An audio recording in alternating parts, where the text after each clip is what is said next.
Hermanos, hemos terminado el lugar santo. Hemos terminado el Kadosh, como le llaman los hebreos, el lugar santo. Y a partir de hoy nos disponemos, hermano, a llegar, a entrar al lugar más importante del tabernáculo de reunión. Nos disponemos a entrar al lugar santísimo.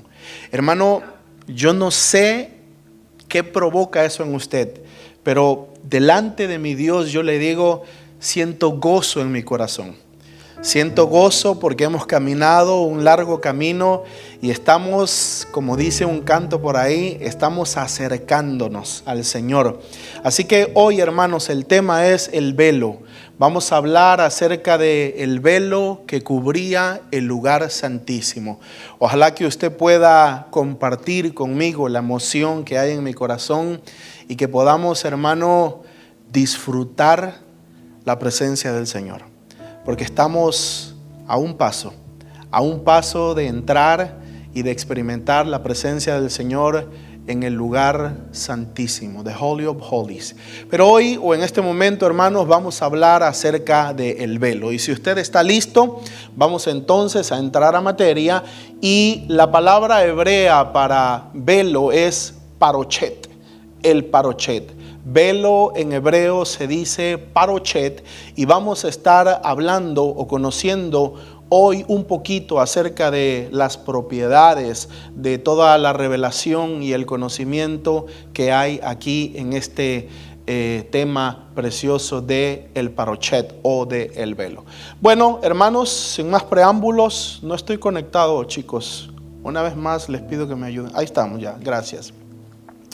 Hermanos, vamos a la escritura. La base bíblica para esto es Éxodo 26 del 31 al 33.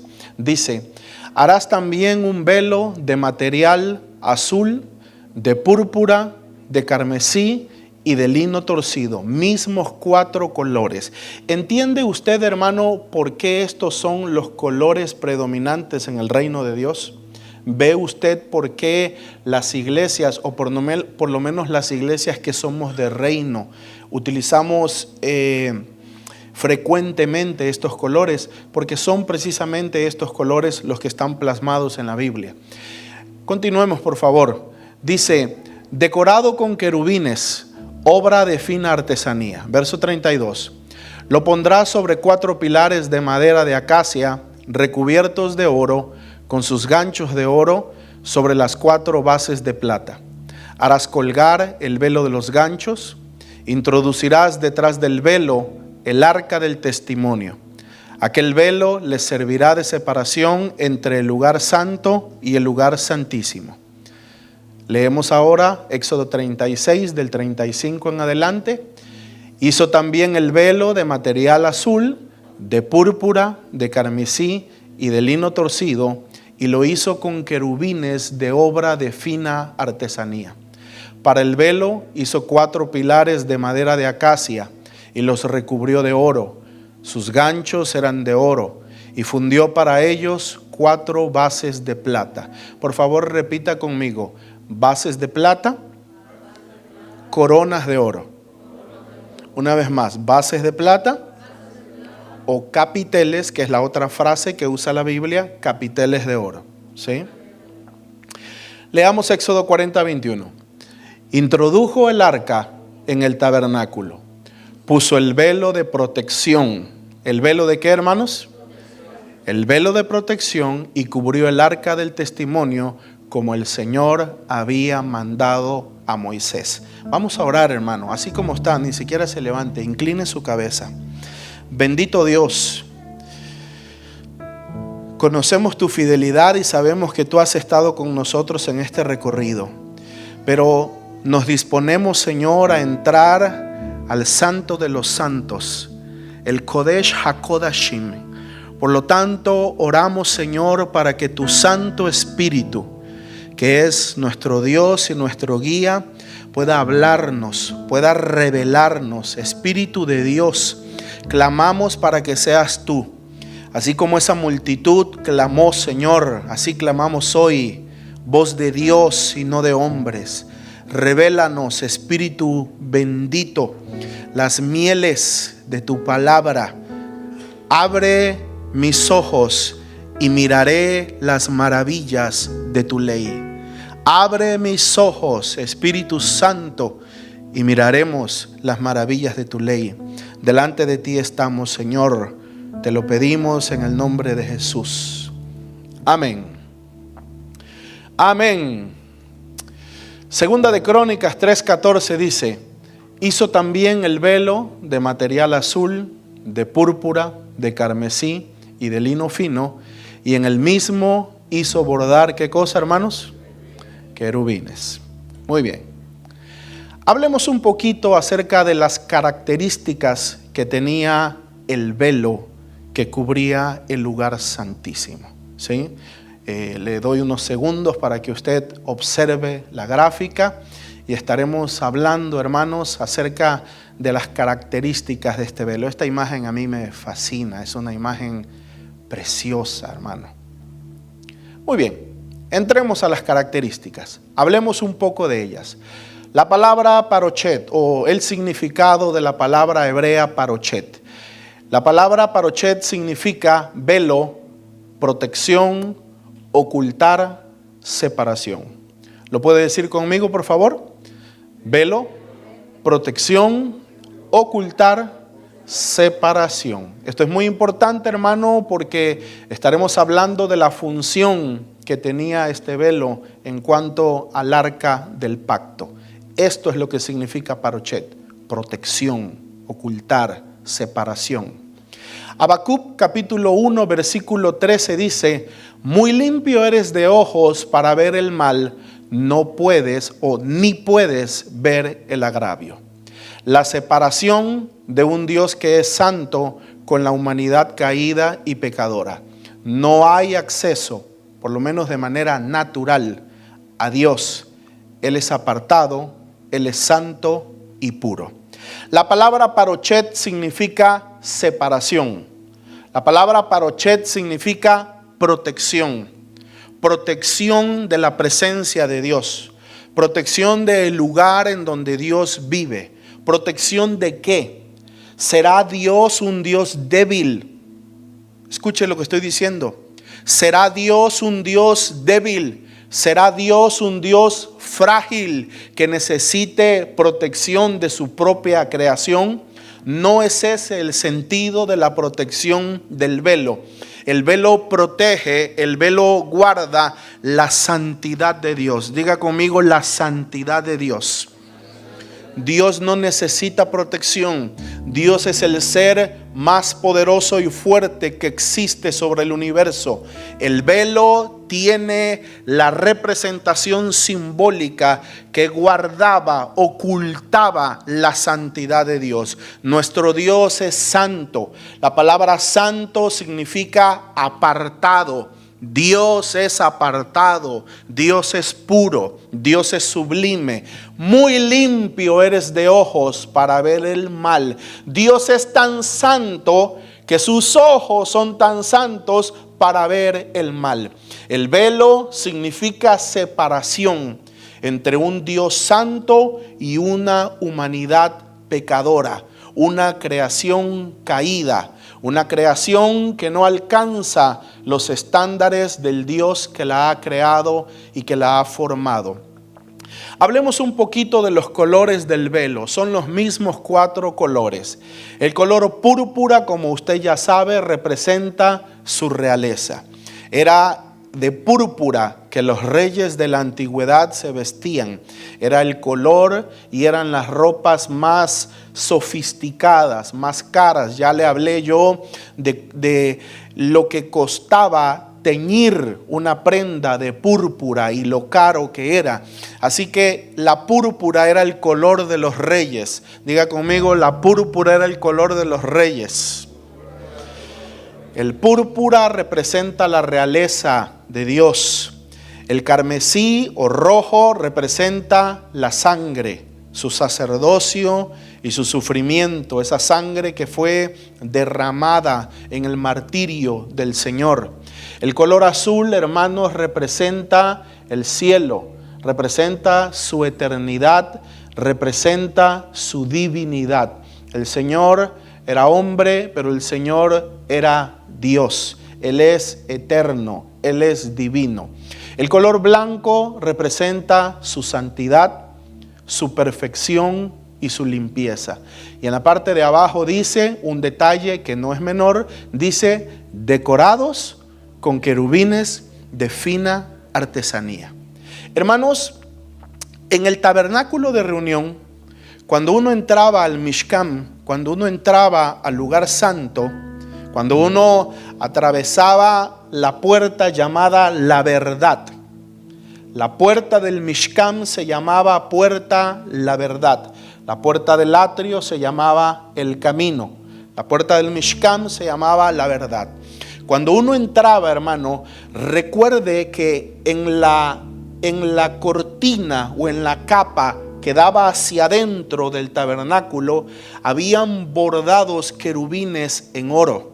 Hermano, en las paredes los estudiosos creen que mucho más marcado y mucho más intenso cuando se construyó el templo, pero también, hermano, en las paredes del tabernáculo, querubines, pero sobre todo en el velo, en el parochet, que era también ese velo, era llamado la vida. Ahí encontramos las tres palabras del Señor Jesucristo. Él es el camino, puerta del atrio. Él es la verdad, puerta del Mishkan. Él es la vida, parochet. Diga conmigo, vida, parochet. Jesucristo es esa puerta, ese velo llamada la vida. Y allí en ese velo, hermano, habían querubines de fina artesanía. Es importante que note esto, hermano, porque usted y yo vamos a recordar, y digo recordar porque hemos hablado esto en el pasado, vamos a recordar que cuando nos acercamos a la presencia de Dios, Dios habita entre querubines. Dios mora entre querubines. Donde Dios está, los querubines están. Donde Dios está, hay cobertura de querubines. Y lo vemos representado mucho más conforme nos vamos acercando al lugar santísimo. Hablemos un poquito acerca de las dimensiones del velo o del parochet. Hablemos de sus medidas, de su grosor y algunas otras características. ¿Cuáles eran sus dimensiones? El primer punto que trataremos será la altura del velo. Por favor, si usted alcanza a leer, lea conmigo. En el tabernáculo de reunión, el velo tenía una altura de 10 codos, o sea, 15 pies o 4.60 metros. ¿Cuánto era la altura en el tabernáculo de reunión, hermanos? 10 codos en el tabernáculo de reunión. En el templo de Salomón, sabemos por Primera de Reyes 6:2, ahí está escrito, que este velo tenía 30 codos. Cuando estaba en el tabernáculo, hermano, su altura eran 10 codos. Cuando viene Salomón y construye ya un templo de piedra, ya un templo estable, fijo, entonces este velo, dice Primera de Reyes 6:2, tenía la medida de 30 codos de altura, que eran, ¿cuánto, hermano? 45 pies, ¿ok?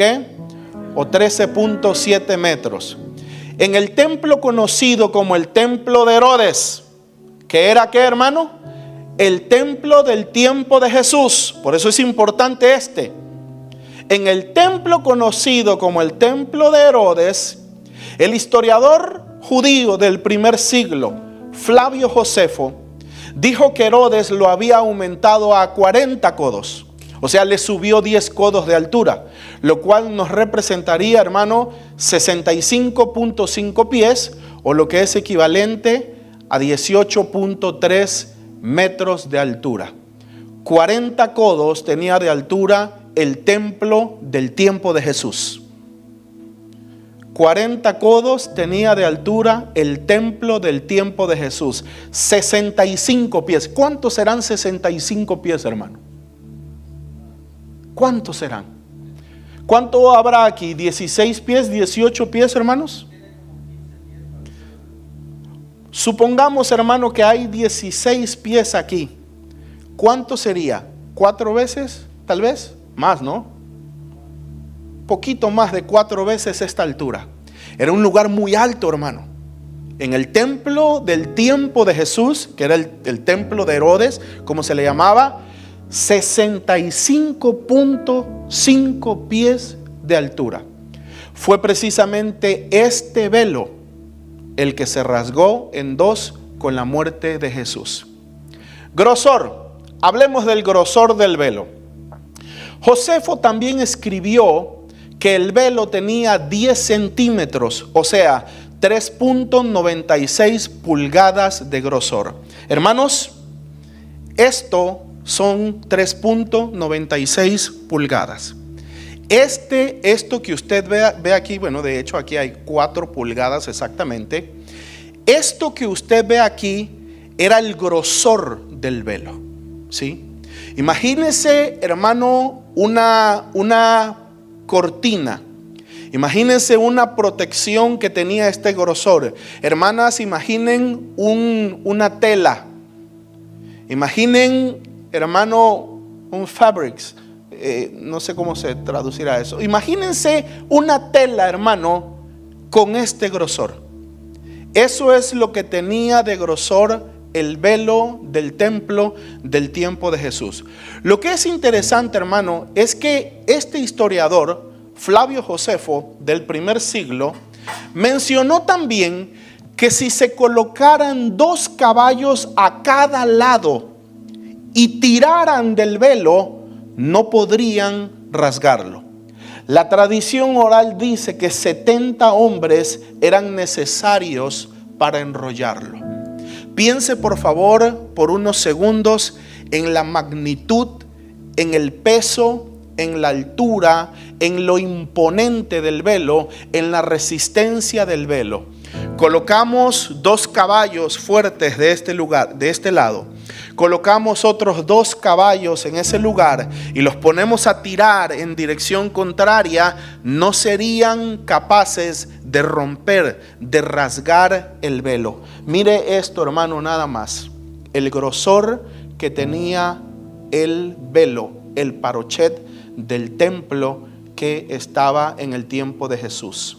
70 hombres eran necesarios para enrollar este velo y para moverlo de ser necesario.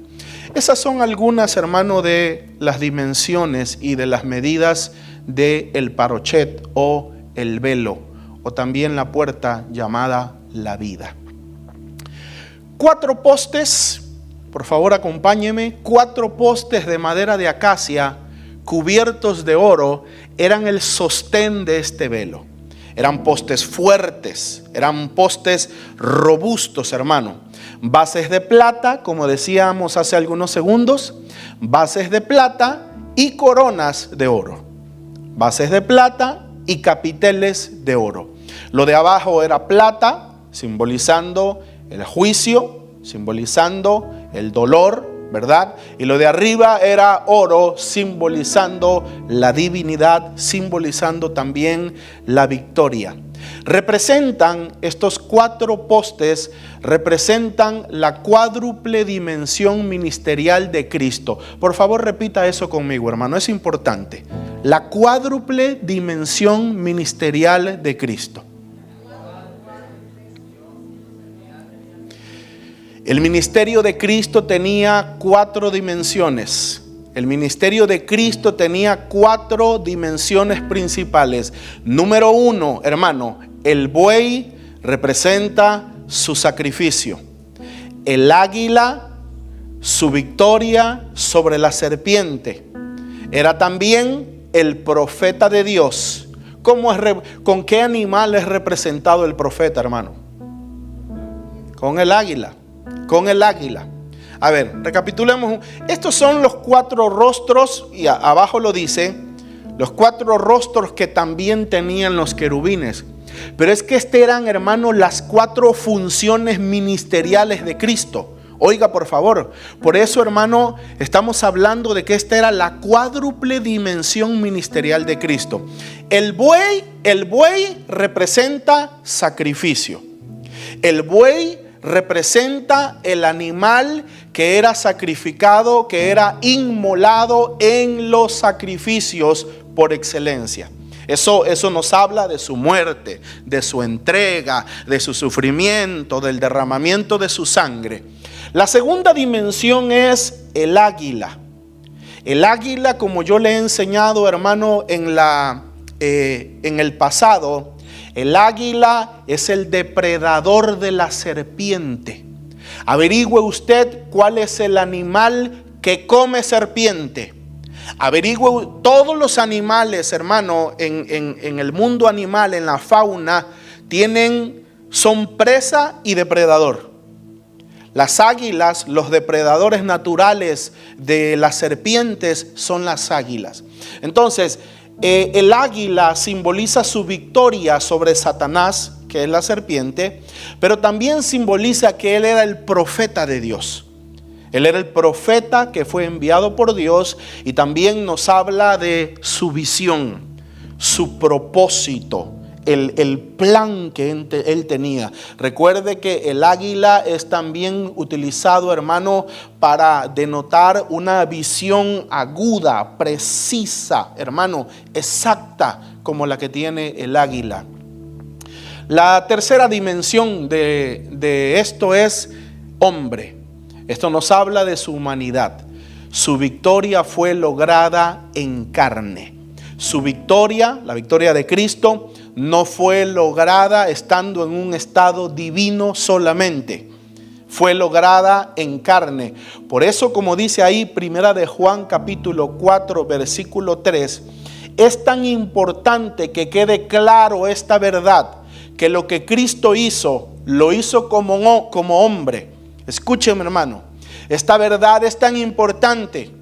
Esta verdad es tan importante que todo lo que Cristo hizo, lo hizo como hombre, que por eso dice la Biblia que esa es la prueba en cómo un espíritu se diferencia, si es un espíritu que viene de Dios o es un espíritu que viene del diablo. Todo espíritu que niega la encarnación de Cristo es un espíritu de Satanás. Pero todo espíritu que confiesa que Jesucristo vino en carne, ese es un espíritu que viene de Dios. ¿Por qué es importante esto? Porque al diablo le interesa demeritar la obra. Todo esto hablamos en el discipulado, hermano. Al diablo le interesa demeritar la obra de Cristo, diciendo que lo que Cristo hizo, lo hizo como Dios. No se vale porque Dios todo lo puede. No se vale porque Dios no tiene limitaciones. No se vale porque Dios no puede ser tentado. No se vale porque Dios no se cansa. No se vale porque Dios es Dios y lo puede todo. Sin embargo, hermano, es tan importante entender que Cristo era, ¿qué cosa? Hombre, 100% hombre, hermano, lo cual es su otra faceta. Y la cuarta es la faceta del león. El león nos habla de su realeza. Él es rey de reyes y señor de señores. Él es el que domina sobre todas las cosas. Estos 4 postes, hermano, de madera de acacia, cubiertos de oro, son también la referencia a los 4 rostros de los querubines. ¿Cuáles son los 4 rostros de los querubines, hermanos? El buey, el águila, el hombre y el león. 4 postes. ¿Qué había bordado en el parochet, en el velo? Querubines. 4 postes, querubines bordados, 4 rostros, 4 dimensiones ministeriales de Jesucristo. Esto eran la representación de los postes de madera de acacia cubiertos de oro. Aquí está, hermano, una representación de los 4 rostros. Los querubines, como usted sabe, son mencionados en la Biblia con estos 4 rostros: rostro de león, rostro de hombre, rostro de águila y rostro de buey.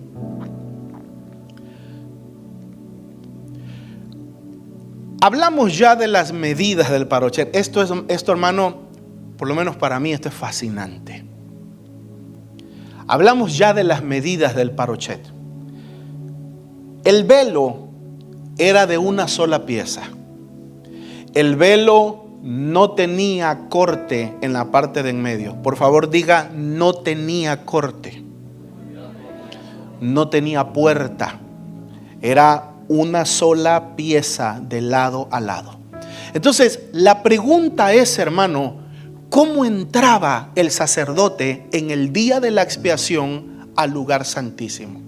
Si ya hablamos, hermano, está escrito, y si usted quiere conocer un poco la valía de los argumentos de lo que escribió Flavio Josefo, vaya usted un poquito a leer para que usted conozca quién es este hombre y por qué sus escritos son considerados verdaderos y acertados. Vaya y lea usted un poquito. Entonces, si Flavio Josefo dijo que 70 hombres eran necesarios para mover el velo, usted acaba de ver su grosor, usted acaba de ver su altura, 65 pies y fracción, hermano, el peso que tenía. ¿Cómo entraba el sacerdote si todavía llevaba en la mano un incensario? Todavía tenía las manos ocupadas, hermano, porque en una mano llevaba un incensario y en la otra llevaba un recipiente con la sangre que habría de rociar allá adentro sobre el arca del pacto. ¿Cómo entraba? Los estudiosos dicen, hermano, que hay 2 posibilidades nada más. Hay 2 posibles formas en cómo el sumo sacerdote introducía o atravesaba el velo del parochet. La opción número 1, entraba arrastrado por abajo. O sea, eso nos habla de humillación. Eso nos habla, hermano, de respeto a la presencia de Dios. Eso nos habla, hermano, de bajarnos, de inclinarnos. Eso nos habla de postración. Eso nos habla de reconocer su grandeza, de reconocer lo sublime que Él es. Si así era, el sacerdote tenía que entrar o tenía que ponerse completamente abajo, no arrodillado, hermano, completamente abajo, y comenzar arrastrado a tratar de entrar en el tabernáculo de reunión. La opción número 2, escuche esto, hermano, escuche esto. La opción número 2 es que traspasaban el velo. Cuando el incienso cubría el lugar, ellos traspasaban sobrenaturalmente el velo. Algunos rabinos judíos han escrito que cuando el humo cubría totalmente el lugar, Dios transportaba al sacerdote dentro del lugar santísimo. Los rabinos dicen que cuando el incienso llegaba al punto, oiga esto, hermano, porque usted ya entiende que es el incienso. Cuando la vida de oración de un sacerdote llega al punto, por favor grite, hermano, oración.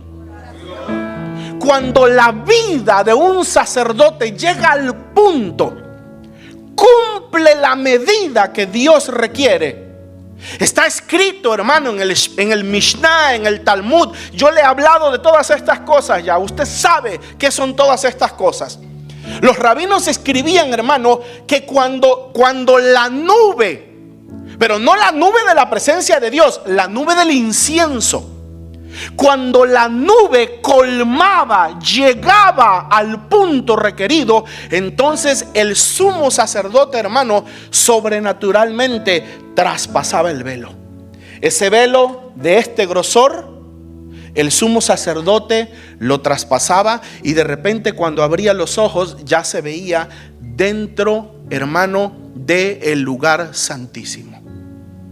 Esas eran las 2 formas o las 2 posibles formas en que el sacerdote entraba al lugar santísimo y atravesaba el velo o el parochet.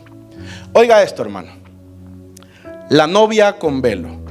Por favor, mire un segundo la foto. No es la mejor foto, traté de buscar algo más representativo, pero mire un segundo la foto. La novia con velo. En el Mishnah y el Talmud, los rabinos escribieron que desde afuera, en la puerta del atrio, la de acá, la puerta llamada el camino, cuando usted estaba fuera de todo el tabernáculo de reunión, los rabinos escribieron que desde afuera, en la puerta del atrio, el tabernáculo se veía como una novia ataviada esperando a su Señor. Como una novia que tenía un velo encima y que estaba con su rostro inclinado, con un rostro de recato, con un rostro de pureza, esperando a su Señor. Qué interesante esto, hermano. Mire esa foto, hermano. Le repito, no es la mejor, pero mire esa foto y visualice el rostro de una novia con el rostro cubierto. ¿Qué dice la Biblia, hermano, de Sara? ¿Qué dice la Biblia, hermano, de Rebeca cuando fue al encuentro, hermano, de Isaac? ¿Qué dice la Biblia de todas estas mujeres? Cuando Isaac estaba cerca, ella bajó del caballo y ¿qué hizo, hermano? Se puso el velo porque su Señor estaba cerca o estaba a punto de llegar. La novia con velo. El tabernáculo representa una novia en espera de su Señor. ¿De qué habla la Biblia de la iglesia, hermano? ¿No dice acaso que la iglesia es la novia de Cristo que está en espera del Señor?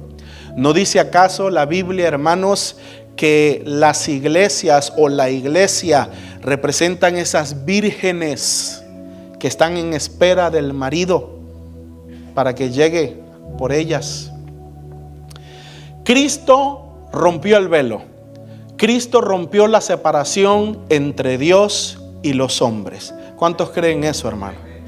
Amén. Cristo lo hizo, nuestro Señor. En los 3 evangelios sinópticos se dice que el velo del templo se rasgó en 2 de arriba a abajo. Ahí están las citas, si usted lo quiere comprobar, ahí están los versículos bíblicos. En Mateo, Marcos y Lucas, en los 3 sinópticos, se dice que el velo del templo se rasgó en 2 de arriba a abajo.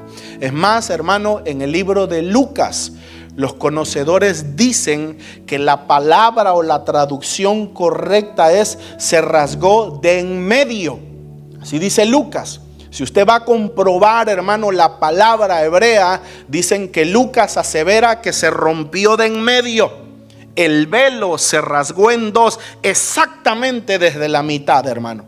Desde la mitad se rasgó en 2, de arriba a abajo, y el camino fue abierto. El camino al lugar santísimo fue abierto. ¿Se goza usted en el Señor, hermano? Amén.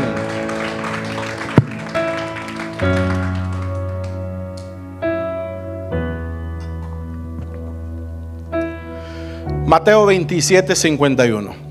Y he aquí, el velo del templo se rasgó en 2, de arriba a abajo, y la tierra tembló, y las rocas se partieron. Contemple esa imagen, hermano. 65 pies de altura. 65.5, perdón. 65.5 pies de altura. Un grosor de casi 4 pulgadas, con un gran estruendo. Recuerde, la tierra está temblando. Recuerde, las rocas se partieron. Y los sacerdotes que estaban en oficio dentro del lugar santo, del Kodesh, oyen el estruendo. ¿Cómo será el sonido de rasgar una tela tan gruesa? ¿Cómo se escuchará, hermano? ¿Cómo se oirá? Debe de producir estruendo, ¿no? Me imagino que debe de producir un ruido considerable. Los sacerdotes están, hermano, en preocupación. Los sacerdotes están en confusión. No saben qué sucede. No saben qué pasa. Un simple aire no puede provocar eso en un velo tan fuerte. Ellos están ahí y saben, no saben qué, pero saben que algo sobrenatural ha sucedido. Saben que algo sobrenatural ha sucedido. El velo es rasgado de en medio, de arriba a abajo. El velo, de acuerdo a la palabra de Dios, el velo es la carne del Señor Jesús. Hebreos capítulo 10, versículos 19 y 20 dice: así que, hermanos, teniendo libertad para entrar en el lugar santísimo por la sangre de Jesucristo, por el camino nuevo y vivo que Él nos abrió a través del velo, esto es de su carne. ¿Qué es el velo, amados? Su carne. Así como el velo fue rasgado, hermano, así la carne del Señor Jesucristo fue rasgada. No precisamente o no solo en la cruz del Calvario. Ya hemos hablado, hermano, y quiero tomar unos segundos para recordarle la flagelación del Señor Jesucristo. Los hebreos daban 40-1 azotes, porque esa era la ley, porque esa era lo que Jehová había establecido para el castigo de un delincuente. Cuando los hebreos azotaban, daban 40-1. Pero, hermano, los hebreos no azotaron a Cristo. Fueron los romanos. Los romanos eran asesinos entrenados. Los romanos eran perros de caza. Los romanos eran animales salvajes. Por eso dice la Biblia que echaron suerte por sus vestidos. Se cree, hermano, que hay una parte, no quiero meterme mucho en esto, pero aunque sí se cree que las vestiduras del Señor eran valiosas, porque hay un versículo en la Biblia donde dice que su túnica era de un solo bordado sin uniones. Y eso sin costura. Y eso habla de una tela, dicen los conocedores, valiosa, una tela importante. Pero los romanos están aquí, él está colgado, hermano, y están echando suerte sobre sus vestidos, no por el valor del vestido, porque se creen, los conocedores dicen que los vestidos del Señor estaban llenos de sangre, estaban todos sucios. No era el valor del vestido. Los romanos guardaban prendas de sus víctimas. Eran asesinos, eran animales que coleccionaban cosas de los hombres que mataban. Algunos guardaban dientes, algunos guardaban cráneos, algunos guardaban ciertos huesos. Eran asesinos, hermano. Por eso, hermano, lo que le quiero recordar es que estos asesinos fueron los que flagelaron al Señor Jesucristo. La carne del Señor Jesucristo fue rasgada al igual que el velo. Lo azotaban, hermano, con garfios. El látigo que usaban los romanos, en la punta del cuero o al final del cuero tenía pequeños garfios o pequeños dientes. Algunos creen, hermanos, que eran garfios de hueso. Otros creen que eran garfios metálicos, pero que servían, hermano, como una púa que agarraba la carne del Señor y la rasgaba y la reventaba. El velo es su carne. Diga conmigo, el velo es su carne, que fue rasgada y que fue destruida por nosotros, hermano. Él padeció, Él sufrió, y esa foto no le hace justicia a lo que el Señor vivió. Su espalda fue completamente destrozada. Los estudiosos dicen que el castigo alcanzó sus nalgas y sus piernas. Toda la parte trasera de su cuerpo, fue destrozada por los látigos. El velo es su carne. Hablemos de otro velo, hermano. Estamos estudiando el parochet. Estamos estudiando, hermano, el velo del lugar santísimo. Y para poder comprender a profundidad lo que representa el velo que cubre, que protege, porque la palabra parochet significa ocultar, significa proteger, significa velar. Para poder entender en profundidad el significado del parochet, vamos a conocer un poquito acerca de otros velos que menciona la Biblia. Vamos a hablar un poquito acerca del velo de Moisés. Moisés utilizó un velo y todos nosotros lo sabemos. El velo de Moisés, Éxodo 34, 33 al 35. Y cuando Moisés terminó de hablar con ellos, puso un velo sobre su cara. Cuando entraba a la presencia del Señor para hablar con él, se quitaba el velo. Diga conmigo, con Dios se lo quitaba, con el pueblo se lo ponía. Otra vez, hermano. ¿Están aburridos otra vez, hermanos? ¿Están cansados, hermanos? Diga fuerte conmigo, con Dios se lo quitaba, con el pueblo se lo ponía. Dice, se quitaba el velo hasta que salía. Entonces, cuando salía, hablaba con los hijos de Israel lo que él mandaba. ¿Qué cosa hablaba Moisés, hermano? Sus propias palabras, lo que tenía en su corazón, lo que él hablaba. Verso 35. Al ver los hijos de Israel que la piel de su cara resplandecía, Moisés volvía a poner el velo sobre su cara hasta que entraba para hablar con el Señor, poniendo la mirada en Dios. Cuando Moisés descendía, le hablaba al pueblo las palabras de Dios, pero ocultaba el brillo de su rostro para que los israelitas no pusieran sus ojos en él. Esto es una enseñanza preciosa para los que predicamos y somos usados por Dios, pues las palabras que hablamos al pueblo son de Dios y nosotros, simples mensajeros, nos enseña a desviar la mirada de la gente a Dios y no a nosotros. Es interesante, hermano, que delante de Dios no se ponía el velo. ¿Y para qué se lo iba a poner? Si delante de Dios no hay máscaras, no hay nada escondido. Él lo ve todo, lo conoce todo, lo entiende todo. Era una tontería ponerse cualquier prenda, cualquier velo delante de la presencia del Señor. Pero cuando bajaba para hablar con el pueblo, él traía lo que Dios le había hablado. Él traía lo que había recibido en el monte. Las palabras que traía para esta gente eran palabras de Dios. Pero se ponía el velo para que el pueblo no se concentrara en él, no se concentrara en su rostro, para que el pueblo no mirara el brillo. Oiga, hermano, las palabras de Dios hacen brillar el rostro. Por ahí hay un proverbio que dice que la sabiduría hermosea el rostro.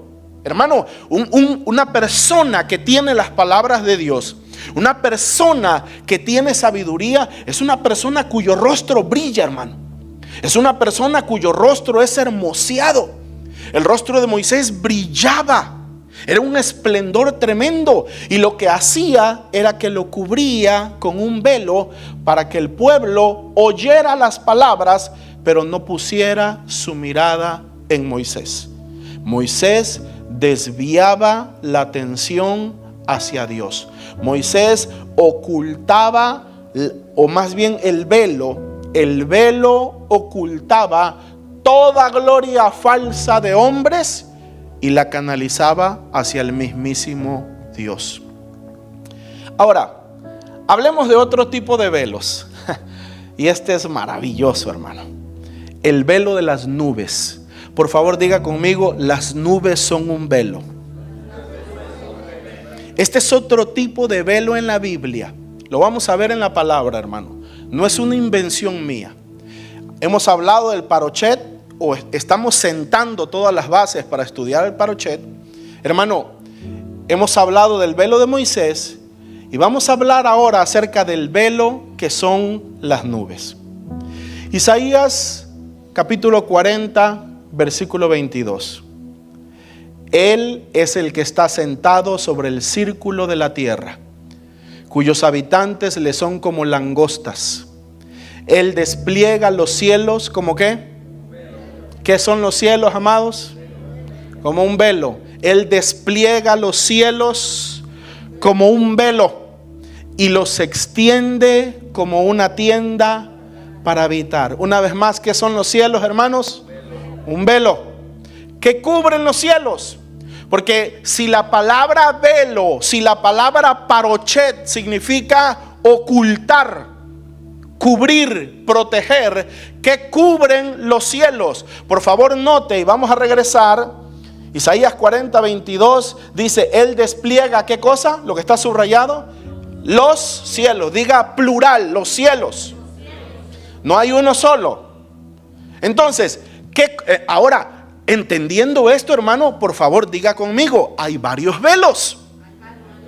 Porque si hay varios cielos, hay varios velos, hermano. Él cubre los cielos. Los cubre, hermano, con velo. ¿Qué cubren los cielos?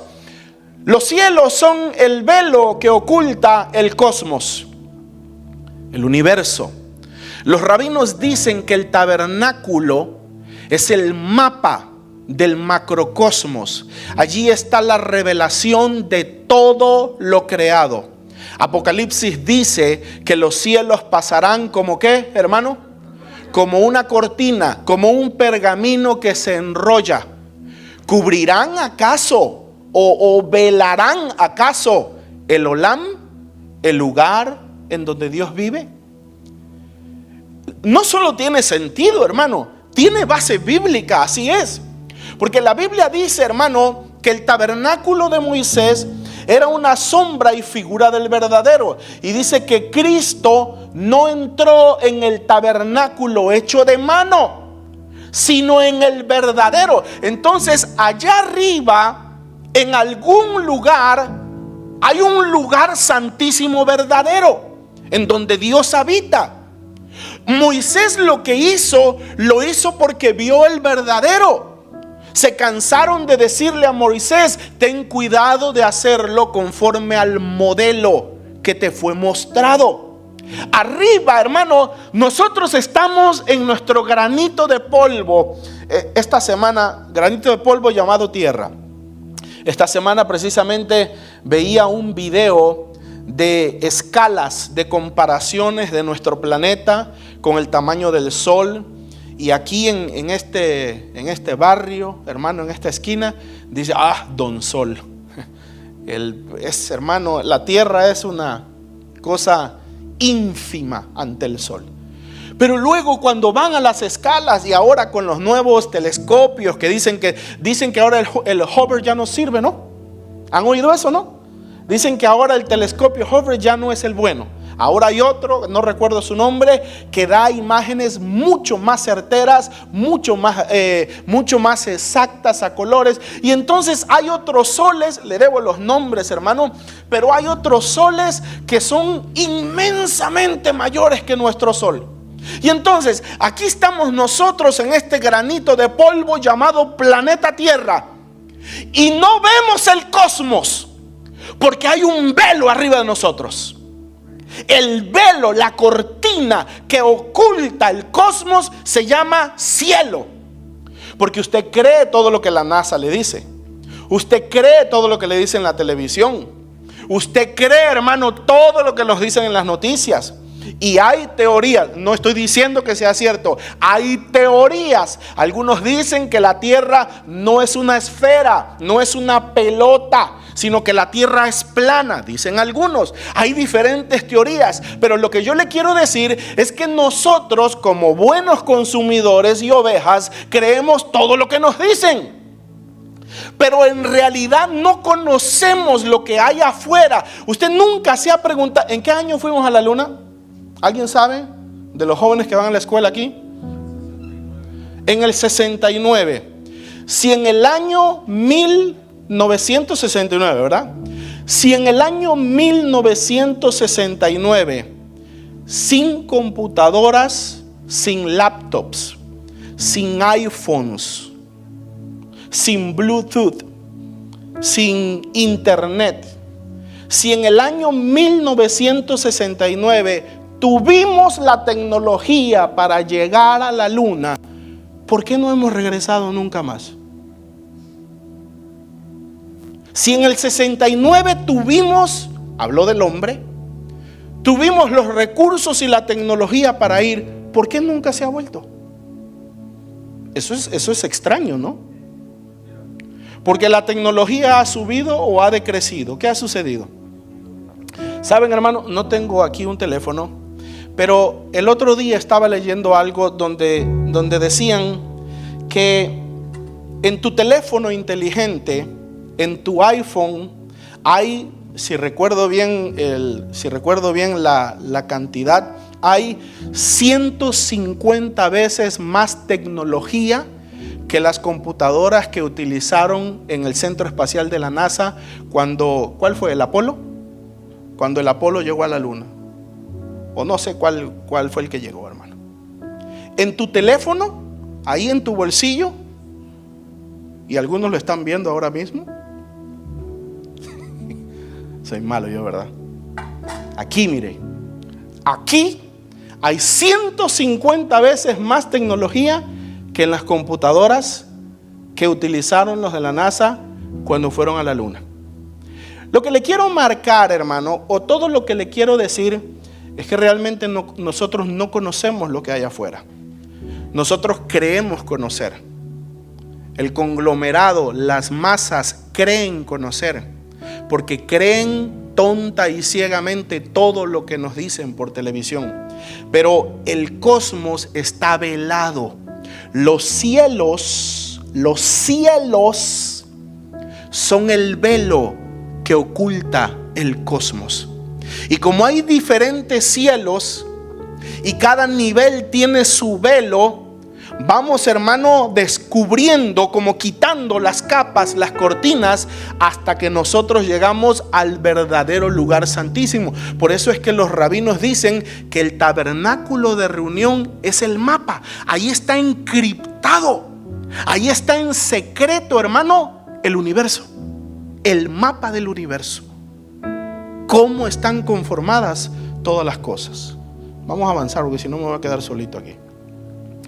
En la escritura, las nubes son la revelación de un velo. Por favor, lea conmigo. Dice: las nubes cubren, las nubes velan, las nubes guardan, las nubes ocultan, las nubes esconden. Otra vez dígalo conmigo. Las nubes cubren, las nubes velan, las nubes guardan, las nubes ocultan, las nubes son un velo, de acuerdo a la palabra del Señor. Las nubes, el velo que oculta el trono de Dios. Las nubes son el velo que oculta el trono. A mí me encanta tanto, hermano, que esto yo lo voy a dejar unos segundos ahí.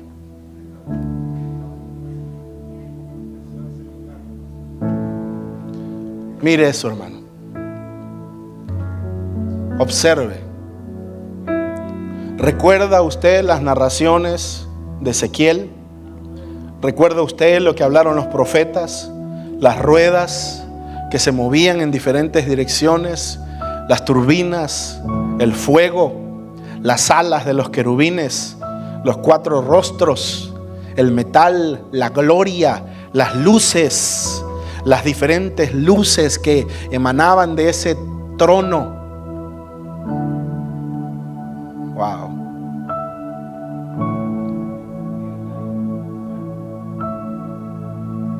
Las nubes son una cobertura, son un velo que oculta el trono de nuestro Dios. Y vamos a entrar a materia en esto. Job 22:14, que dice, hermano: las nubes le son un velo y no puede ver mientras se pasea por la bóveda del cielo. Ay, hermano, otra vez léalo fuerte, por favor. Las nubes le son un velo y no puede ver mientras se pasea por la bóveda del cielo. Bóveda del cielo. Diga: bóveda del cielo. Las nubes son el velo que lo cubre. Las nubes lo ocultan. Las nubes lo cubren. Las nubes lo tapan mientras se pasea por la bóveda del cielo. Pero ponga cuidado en esa palabra, bóveda. El Señor se pasea en la bóveda. ¿Qué entiende usted por bóveda, hermano? ¿Ah? Es algo cerrado, ¿no? Es algo cubierto. Es algo sellado. Una bóveda es algo que no se puede penetrar. Es algo con seguridad. Y el Señor se pasea en esa bóveda. Hablemos un poquito del Sinaí y de la llegada de Dios al Sinaí. Usted sabe, hermano, hemos hablado mucho de esto. El monte se estremecía. Dios llegaba al Sinaí y ¿qué sucedía, hermano? Y las nubes cubrían, o sea, escondían todo. Había ¿qué cosa? Densa oscuridad, relámpagos, tinieblas, pero nadie veía a Dios, ni su trono, ni sus ángeles, ni sus carros. El monte humeaba y se estremecía, pero nadie miró a Dios salvo Moisés cuando subió. ¿Qué cosa miraba el pueblo, hermano? Lo hemos estudiado. ¿Qué miraba el pueblo? El pueblo miraba tempestad. El pueblo miraba relámpagos. El pueblo miraba nubes. El pueblo miraba densas tinieblas. El pueblo miraba el fuego que ardía. La Biblia y los salmistas hablan de que el Sinaí se estremecía, temblaba como un ebrio de miedo. El pueblo veía oscuridad. Hermano, pero arriba de esas nubes, ¿quién estaba, hermano? Dios. Arriba de esas nubes estaba Dios, hermano, con todo su séquito. Arriba de eso estaba el trono de Dios. Los hombres no lo veían porque el velo de las nubes, el velo de las nubes ocultaba todo. Así fue en el Sinaí. Ahora, mire, hermano, esto. Esta es una foto verdadera del monte Sinaí. Esta es una foto real. Foto del verdadero monte Sinaí en el territorio que hoy pertenece a Egipto. Por asuntos políticos, asuntos de guerras, hermanos, el día de hoy este territorio está en manos de Egipto. Le pertenece oficialmente a Egipto, pero es cuestión de tiempo para que este territorio vuelva a estar en poder de los judíos. Y si no se logra en este tiempo, cuando el Señor venga, seguramente retomará o acreditará este terreno a los judíos, a Israel. Pero este es el monte Sinaí real. Esto no es una representación. Ese es el Sinaí verdadero. Ahora, Deuteronomio 33:2. Él dijo: el Señor vino de Sinaí y de Seir les resplandeció. Apareció desde los montes de Parán y vino. ¿Con quién vino, hermanos? Jesús. Y vino con miriadas de santos y a su diestra fuego refulgente. Cuando el Señor vino a Sinaí, ¿vino solo? Vino con miriadas de santos, miles y miles de santos, y a su diestra, ¿qué cosa había, hermano? Fuego refulgente. Otras versiones dicen fuego resplandeciente. La versión 60 dice fuego abrasador. Salmo 68:17. Los carros de Dios se cuentan por veintenas de millares. El Señor viene del Sinaí a su santuario. Hermano, cuando el Señor descendió no vino solo. La aparición del Sinaí estaba cubierta por el velo de las nubes, pero todo el séquito del Señor estaba allí. vinieron miríadas y miríadas de santos y vinieron los carros del Señor, que no son unos cuantos, son millares de millares, cuando el Señor descendió al Sinaí. Mire, hermano, esta es una imagen preciosa porque ese es el monte Sinaí real, pero está adaptado por computadora la tempestad, las tinieblas, en cómo se supone que se veía cuando el Señor se manifestaba en el Sinaí. Monte real con una tempestad figurada. Esto es cercano a lo que pasó, hermano. Una imagen imponente, una imagen preciosa, pero todo cubierto o velado por el velo de las nubes. Ahora, hablando de los velos, hermano, yo le he hablado esto y hoy insistiré un poco más con esto. El arrebatamiento será un día de conmoción. Yo creo esto con todo mi corazón y creo tener bases bíblicas para ello.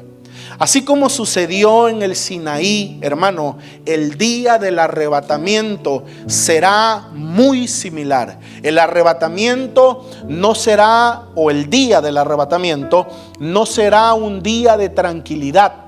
No será un día sosegado. Usted ve que cantamos por ahí esos coritos que dice, ¿cómo es que dice? El que dice, cuán gloriosa será la mañana cuando venga Jesús el Salvador. ¿Sí?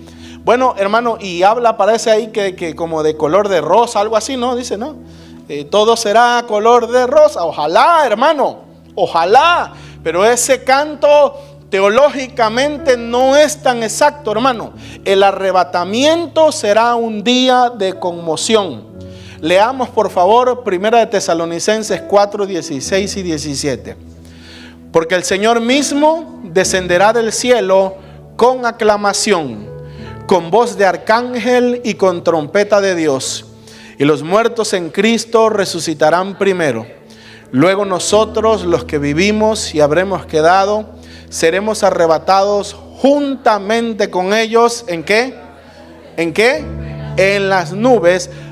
Ahora, oiga, para el encuentro con el Señor en el aire. Por favor, no te nubes y no te aire.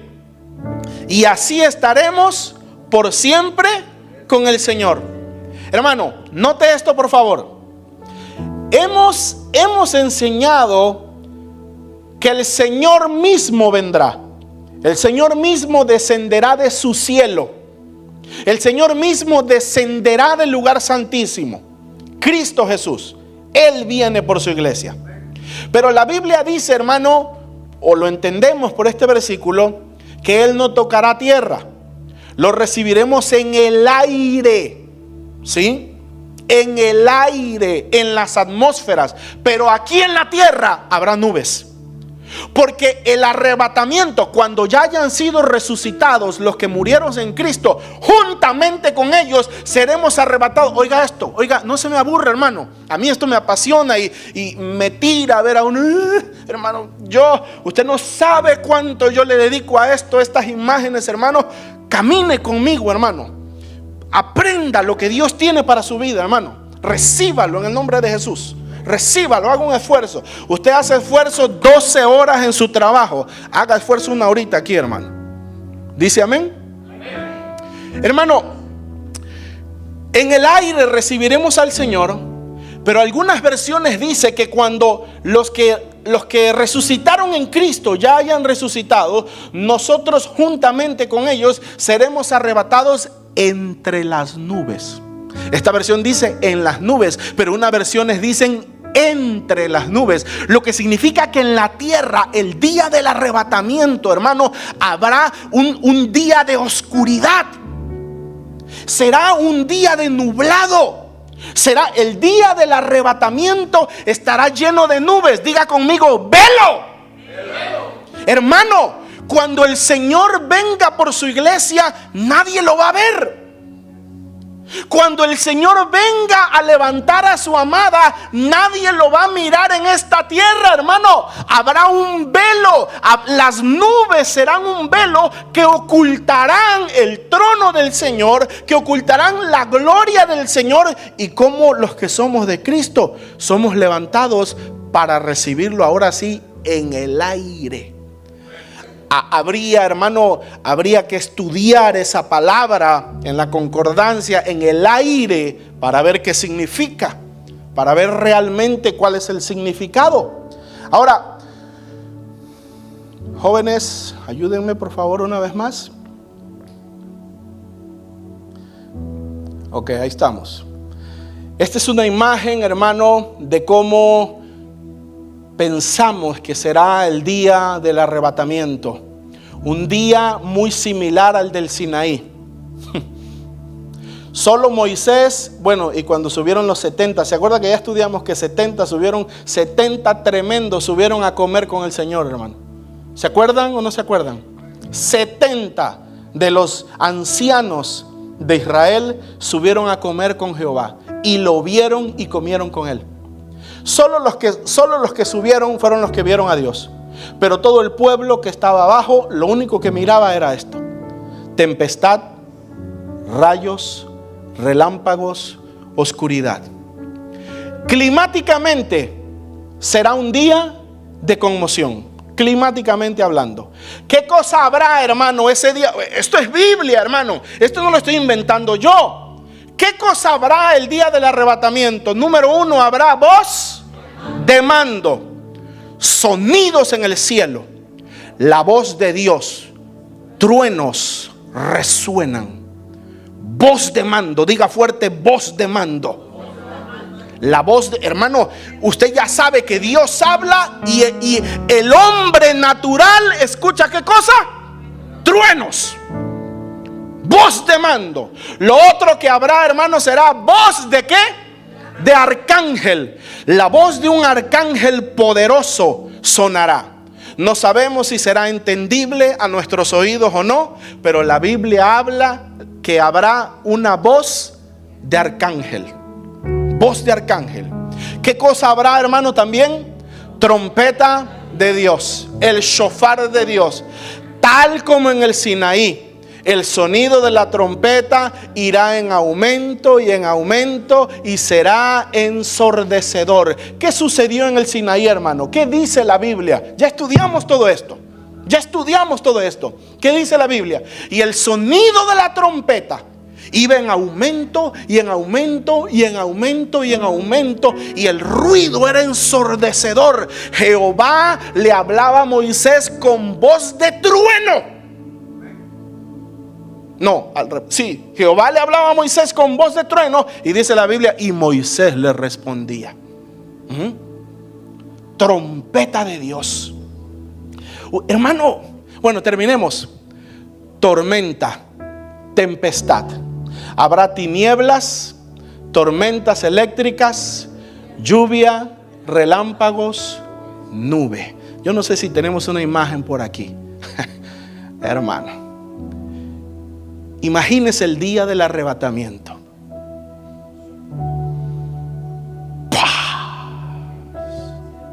Nublado, nubes, conmoción, trueno, escándalo. No lo verán, pero un día de conmoción, hermano, terrible. El día que el Señor viene a buscar su iglesia. Aleluya.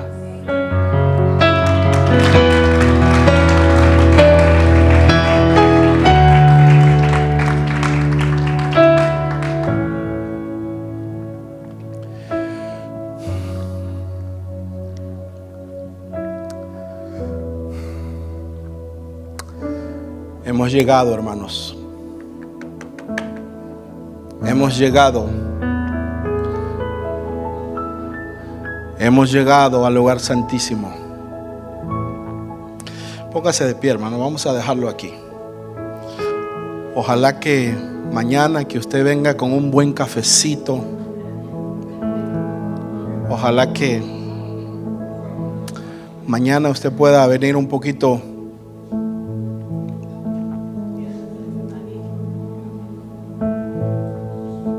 hermano. Quiero decirle algo.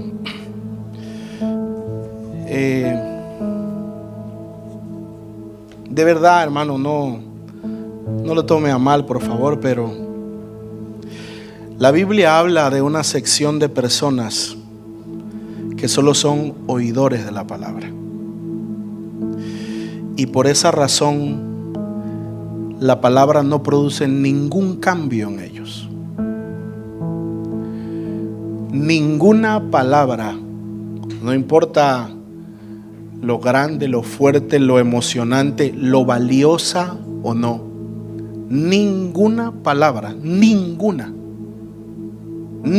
palabra hará efecto en nosotros si nosotros somos solo oidores. Eso lo dijo Jesús. El mejor predicador del mundo tuvo por lo menos una persona que era así. Judas escuchó al mejor maestro del mundo. Judas escuchó palabras de vida, hermanos. Aquí lo que escuchamos hoy en día son ya recalentados a través de los ministros. Judas lo oyó de la fuente. Judas lo oyó de aquel que es el verbo de vida, pero no le aprovechó. Que Dios nos ayude, amados, de verdad, que Dios nos ayude para no ser solamente oidores, sino para ser hacedores de la palabra, para ponerla por obra. Mi Dios, te damos gracias.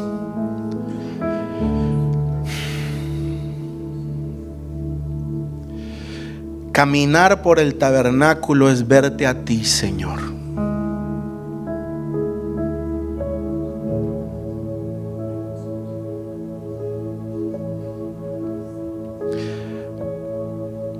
Para mí ha sido un deleite verte, Señor, en todas las cosas. Es mirarte a ti, es verte a ti, es observar tu grandeza, tu poder, tu santidad, que es sublime. El amor tan grande que nos has tenido para meternos tan adentro, tan adentro, tan adentro de tu recámara, tan adentro de tu morada, a tu misma presencia, Señor, a tu mismo lugar santísimo. Yo te doy gracias, Señor, por tu palabra. Si tú sientes agradecimiento, hermano, levanta un minuto tus manos y dale gracias al Señor. Mi Dios, yo te doy gracias por tu palabra. Yo te doy gracias, Señor. Yo te doy gracias. Yo te doy gracias. Porque como Moisés, las palabras que hablamos no son nuestras, sino que son tuyas. Y el mismo Moisés come, y el mismo Moisés se deleita, y el mismo Moisés se goza de verte, mi Señor. Yo te doy gracias por tu palabra, mi Dios, porque ella es alimento para nuestra vida, porque ella es alimento para nuestro corazón, porque tu palabra, Señor, es lámpara a nuestros pies y lumbrera a nuestro camino. Porque tú eres tan grande, eres tan sublime, Señor, que has sido coronado a lo sumo, excelsamente y para siempre, Señor. Tú reinas sobre todas las cosas.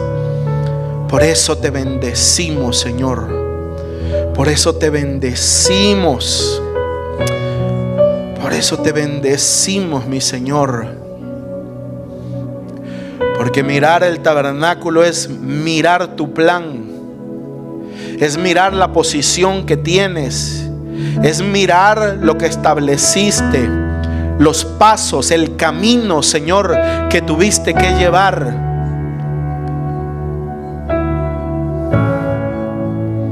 Una salvación tan grande.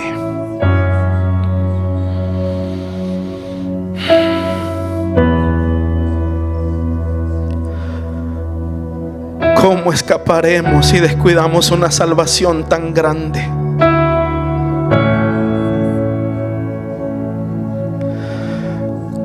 ¿Cómo escaparemos si descuidamos una salvación tan grande?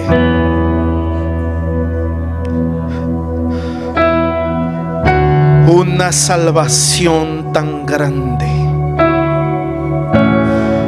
Una salvación tan grande. Una salvación tan grande. Tan grande, tan costosa. Tan perfecta. Tan sublime. Una salvación tan valiosa. Una salvación completa. Una salvación que no solo pagó la deuda. Una salvación que no solo nos libró de la prisión, de la condena, sino que nos convirtió en herederos, en hijos, en familia de ese Dios que nunca jamás nadie ha visto, de ese Dios que reina, de ese Dios que está guardado en la bóveda del cielo, el lugar santísimo, el lugar más guardado de todo el cosmos, el lugar más guardado de todo el universo, de toda la creación. Allí hemos sido introducidos por el sacrificio y por la sangre de Jesús. Levanta tus manos, hermano, y dale gracias a ese Dios que te ha introducido a la misma bóveda del Dios Todopoderoso, a la habitación del Señor, a la habitación del Dios vivo. Gracias, Señor, por una salvación tan grande. Salvación tan grande. Salvación tan grande.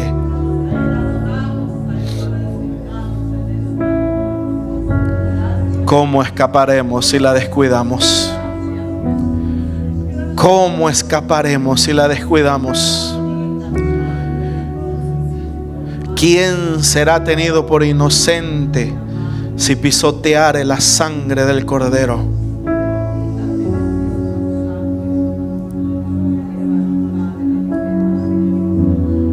Nos diste todo, Señor. No te reservaste nada. Nos diste todo. Lo pagaste todo. ¿Acaso no era suficiente, Señor, librarnos del lago de fuego? ¿Acaso no era suficiente librarnos de la muerte segunda? No solo hiciste eso, no solo nos libraste de la muerte segunda, nos reconciliaste con Dios, nos hiciste hijos, pusiste a Dios propicio a nosotros, nos diste herencia, nos constituiste sacerdotes, nos constituiste reyes, familia de Dios. Gracias, Señor. Gracias, Señor.